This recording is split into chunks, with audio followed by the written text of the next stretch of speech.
읽어주는 교과 넷째 날 7월 2일 수요일 모세가 태어나다.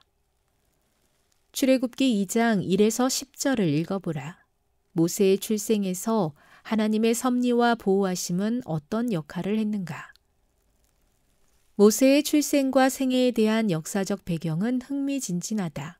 그것은 그가 유명한 이집트 제18왕조 시대에 살았기 때문이다. 이 왕조의 투트모세 3세는 이집트의 나폴레옹이라 불릴 정도로 고대 이집트에서 가장 유명한 파라오 중 한 명으로 꼽힌다. 비록 태어날 때 이미 사형령이 내려져 있었지만 모세는 특별한 토브, 아들로 태어났다. 이 구절에서 히브리어 토브는 외형적 아름다움 그 이상을 표현하는 말이다. 예를 들어 이 단어는 창조주간에 하나님께서 모든 것이 좋았더라, 그리고 심히 좋았더라 라고 선언하신 하나님의 역사를 표현하는 데 사용되었다. 새로 탄생한 피조물, 이 특별한 아이는 하나님의 계획에 따라 히브리인들을 속박에서 벗어나게 할 사람으로 자랄 것이다.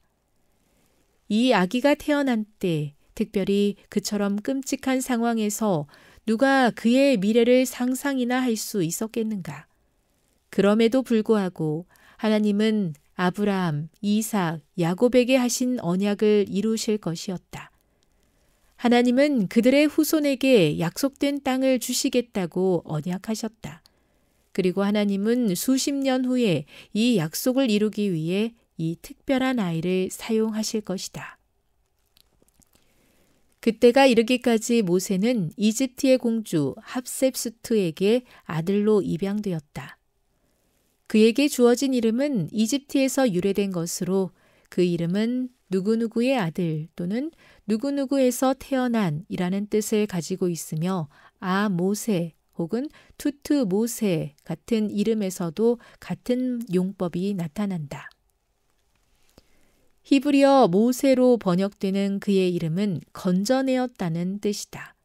그는 강에서 건져내어 기적적으로 목숨을 건졌다. 우리는 모세의 어린 시절에 대해 몇 가지 사실만 알고 있다. 기적적으로 구원을 받고 핫셉수트에게 입양된 후 모세는 초기 12년 동안 자신의 가족과 함께 지냈다. 이후 모세는 이집트의 다음 파라오가 되도록 준비하기 위해 이집트 최고의 교육을 받았다. 궁극적으로 이러한 교육의 대부분이 정말 중요한 것, 곧 하나님과 그분의 진리에 대한 지식을 얻는 데 필요 없거나 심지어 반대하는 역할을 할 수 있다는 것은 얼마나 놀라운 일인가. 교훈입니다. 이 아기가 태어난 그처럼 끔찍한 상황에도 하나님은 조상들에게 하신 언약을 이루실 것이었다. 하나님은 이 특별한 아이를 사용하여 약속된 땅을 주실 것이다. 묵상. 모세가 이집트의 왕자로 입양된 후 무엇을 위하여 어떤 교육을 받았을지 생각해 보십시오. 적용. 우리가 배우는 일들이 지금은 중요하지만 궁극적으로는 도움이 되지 않는 일일 수 있습니까? 그런 가운데 우리는 어떤 자세를 가지는 것이 필요하겠습니까?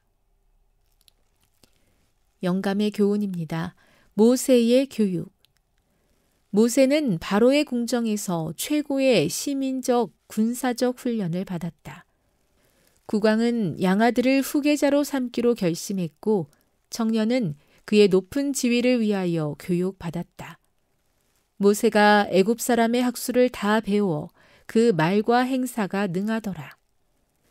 군대 지휘관으로서 그의 능력은 애굽 군대의 총애를 받았으며 비범한 인물로 일반에게 알려졌다. 사탄의 목적은 좌절되었다.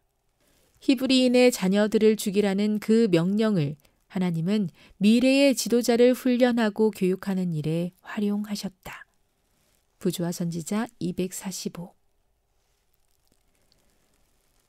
아무 소망도 보이지 않는 절망적인 순간에도 하나님은 약속을 이루시는 것을 감사합니다. 애굽의 우상 숭배 가운데서도 모세를 지키시고 양육하신 것처럼 세상에 있는 우리 자녀들과 하나님의 종들을 돌보시며 선한 길로 인도하여 주옵소서.